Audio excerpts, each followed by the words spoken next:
এখানে সমাজতান্ত্রিক ছাত্র ফ্রন্ট রেখে কেন শিবিরকে দিবে? অন্য কোনো দল রেখে কেন শিবিরকে দিবে?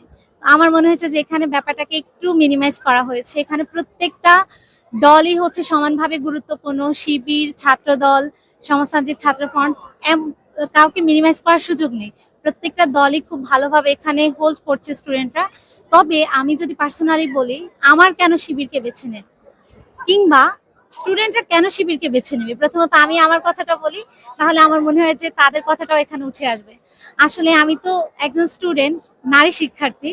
আমি তো আর শিবিরের কেউ না। কিন্তু শিবিরের যে আদর্শটা, সেটা আমি অনেকটা লালন করি। আর আমার মনে হয়েছে যে শিবিরের আদর্শের সাথে আমার সাথে আদর্শটা অনেকটাই যায়। আমি ভার্সিটিতে আসার পর তাদের বেশ কিছু কার্যক্রম দেখেছি, যেটা স্টুডেন্টরা অনেক ভালোভাবে রেসপন্স করেছে, যেটা স্টুডেন্টদের কল্যাণে এসেছে। তো আমার মনে হয়েছে যে তাদের প্যানেল থেকে প্রার্থিতা করা আমার জন্য যেমন ভালো হবে, আর স্টুডেন্টদের সাথে যখন আমাদের ক্যাম্পেইনিং এই তো এখনো চলবে ইনশাআল্লাহ। তাদের থেকে খুব ভালো রেসপন্স পেয়েছি। তারা অনেকেই খুব ইতিবাচক প্রতিক্রিয়া দেখিয়েছে। তো তাদের কথা শুনে মনে হয়েছে যে তারা আস্থা রাখতে পারছে যে ক্যাম্পাসে কোনো কেওয়াজ সৃষ্টি হবে না। তারা একটা স্থিতিশীল ক্যাম্পাস পাবে, শিক্ষার্থী মানক একটা ক্যাম্পাস পাবে।